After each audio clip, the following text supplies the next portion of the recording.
வந்து பாத்தீங்கன்னா BEd second year 4th semester. அதுல வந்து பாத்தீங்கன்னா லாஸ்ட் கிளாஸ்ல இம்பார்ட்டன்ட் யூனிட்ஸ் சொல்லி ஒரு 3 சப்ஜெக்ட்டுக்கான இம்பார்ட்டன்ட் யூனிட்ஸ் நான் உங்களுக்கு கொடுத்துருப்பேன். சரிங்களா? அதாவது எந்த 3 யூனிட்டை ஃபர்ஸ்ட் நம்ம செலக்ட் பண்ணி படிக்கணும் அப்படின்றத நான் லாஸ்ட் கிளாஸ்ல ஒரு 3 சப்ஜெக்ட் நான் சொல்லியிருந்தேன். சரிங்களா?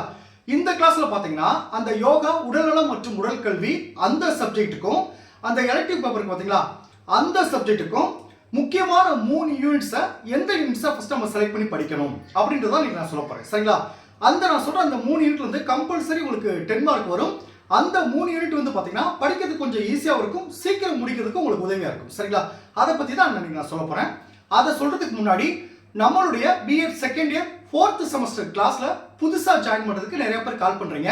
நீங்க எப்படி ஜாயின் பண்ணா என்னுடைய மொபைல் நம்பர் 9159084262 இந்த நம்பருக்கு நீங்க கால் பண்ணுங்க.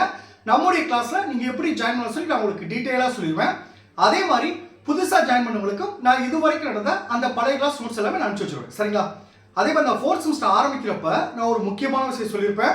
இந்த எலக்டிவ் பேப்பருக்கு வந்து பாத்தீங்கன்னா நான் இம்பார்ட்டன்ட் கொஸ்டின் மட்டும் தான் உங்களுக்கு கொடுப்பேன்னு சொல்லியிருக்கேன். அந்த ஒரு சப்ஜெக்ட் மட்டும் புக்கு வாங்கிருங்க.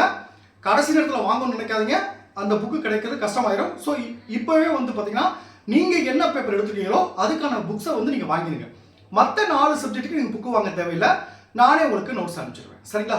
ஓகே, இப்போ ஃபர்ஸ்ட் வந்து பாத்தீங்கன்னா யோகா உடல்நலம் மற்றும் உடல் கல்வி இந்த சப்ஜெக்டை பொறுத்தவரை பாத்தீங்கன்னா ஒவ்வொரு யூனிட்டுமே பெருசா இருக்கும், நீங்களே பார்த்துருப்பீங்க. சரிங்களா? அதுல முக்கியமான 3 யூனிட்ஸ் அப்படி பாத்தீங்கன்னா ஃபர்ஸ்ட் யூனிட்டை எடுத்துருங்க, அடுத்து 5th யூனிட் எடுங்க, அடுத்து 4th யூனிட் எடுங்க. First unit, 5th unit, 4th unit இந்த 3 யூனிட்டை நீங்க ஃபர்ஸ்ட் படிச்சிருங்க. நான் எல்லா சப்ஜெக்ட்டுக்கும் நம்ம கிளாஸ் டைம் எல்லாத்துக்கும் நான் யூனிட் வைஸா 5 மார்க் கொஸ்டின் 10 மார்க் கொஸ்டின் நான் அடிச்சிருப்பேன். ஸோ அந்த இம்பார்ட்டன்ட் கொஸ்டினை ஃபர்ஸ்ட் செலக்ட் பண்ணிடுங்க. சரிங்களா? அடுத்து எலக்டிவ் பேப்பர் பாத்தீங்கன்னா ஃபர்ஸ்ட் பேப்பர் பாருங்க, விளம்பங்கள் மற்றும் அமைதி கல்வி. அதே மாதிரி இந்த சப்ஜெக்டும் ஒவ்வொரு யூனிட்டும் பெருசா இருக்கும், கொஞ்சம் புரிஞ்சு படிக்கிற மாதிரி இருக்கும். இந்த சப்ஜெக்ட் இந்த எலக்டிவ் பேப்பரை பொறுத்தவரைக்கும் இதுதான் கொஞ்சம் கடினமா இருக்கும், ஆனா நல்ல பேப்பர், புரிஞ்சு படிச்சீங்கன்னா உங்களுக்கு ரொம்ப ஈஸியா இருக்கும். சரிங்களா?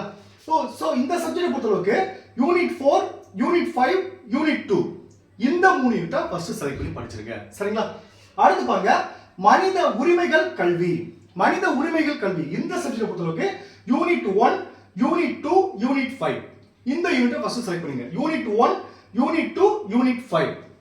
அடுத்து டிசாஸ்டர் மேனேஜ்மெண்ட் இந்த பேரிடர் மேலாண்மை இந்த சப்ஜெக்ட் பொறுத்தளவுக்கு இந்த சப்ஜெக்ட் ஆல்ரெடி நீங்க செகண்ட் செமஸ்டர்ல என்விரான்மெண்டல் எஜுகேஷன் படிச்சிருப்பீங்க. அதுல இருக்க நிறைய விஷயம் வந்து இந்த சப்ஜெக்ட் வரும். சோ இது கொஞ்சம் ஈஸியா இருக்கும். இதுல வந்து பாத்தீங்கன்னா யூனிட் 1, யூனிட் 3, யூனிட் 5 இந்த 3 யூனிட்டை ஃபர்ஸ்ட் செலக்ட் பண்ணி படிச்சிருங்க. சரிங்களா? அடுத்து சிறப்பு கல்வி இது பாத்தீங்கன்னா நீங்க 4th செமஸ்டர்ல இந்த அனைவருக்குமான பள்ளியை உருவாக்கிடல் கிரியேட்டிங் அண்ட் இன்க்ளூசிவ் ஸ்கூல் படிக்கிறீங்களா, அதுல நிறைய விஷயம் இந்த சப்ஜெக்ட்ல வரும். சோ இது ஈஸியா இருக்கும். இதுல வந்து பாத்தீங்கன்னா யூனிட் 1, யூனிட் 4, யூனிட் 5 இந்த 3 யூனிட்டை செலக்ட் பண்ணி படிச்சிருங்க. அதே மாதிரி லாஸ்ட் பாருங்க, வாழ்க்கை திறன் கல்வி. வாழ்க்கை திறன் கல்வியில யூனிட் 1, யூனிட் 3, யூனிட் 5 இந்த 3 யூனிட்டை செலக்ட் பண்ணி படிச்சிருங்க. சரிங்களா? சோ இப்போ வந்து நான் எல்லா சப்ஜெக்ட்டுக்கான இம்பார்ட்டன்ட் யூனிட்ஸ் நான் கொடுத்துட்டேன்.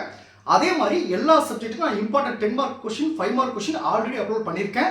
புதுசா பார்க்குறவங்க நம்மளுடைய சேனல் போய் பிளேலிஸ்ட்ல பார்த்தீங்கன்னா எல்லாமே நான் ஃபோல்டர் வைஸா கொடுத்துருப்பேன். இப்போ நான் அடுத்த கிளாஸ்ல என்ன செய்யறேன்னா இந்த ஒவ்வொரு சப்ஜெக்ட் நான் இம்பார்ட்டன்ட் 10 மார்க் கொஸ்டின் கொடுத்தேன் பாத்தீங்களா, அந்த ஒவ்வொரு 10 மார்க் கொஸ்டின்லையும் என்னென்ன தலைப்புகள் வரும் அப்படின்றத அடுத்தடுத்த கிளாஸ்ல இருந்து நான் சொல்ல ஆரம்பிச்சிடுறேன். அந்த ஒவ்வொரு 10 மார்க் கொஸ்டினும் அது கீழே என்னென்ன தலைப்புகள் வரும் அதை கன்ஃபார்மா எல்லாரும் நோட் பண்ணி வச்சுக்கோங்க.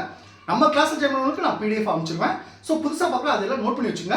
இதுதான் நான் உங்களுக்கு ஒவ்வொரு செமஸ்டரும் நான் உங்களுக்கு அனுப்பிச்சிருக்கேன். இதுதான் நீங்கள் அரியர் இல்லாமல் பாஸ் பண்ணுறதுக்கு உங்களுக்கு ரொம்ப உதவியாக இருக்கும், மார்க் நல்ல மார்க் எடுக்கிறதுக்கும் ரொம்ப உதவியாக இருக்கும். சரிங்களா? Okay, thank you students. நம்ம அடுத்த கிளாஸில் பார்ப்போம்.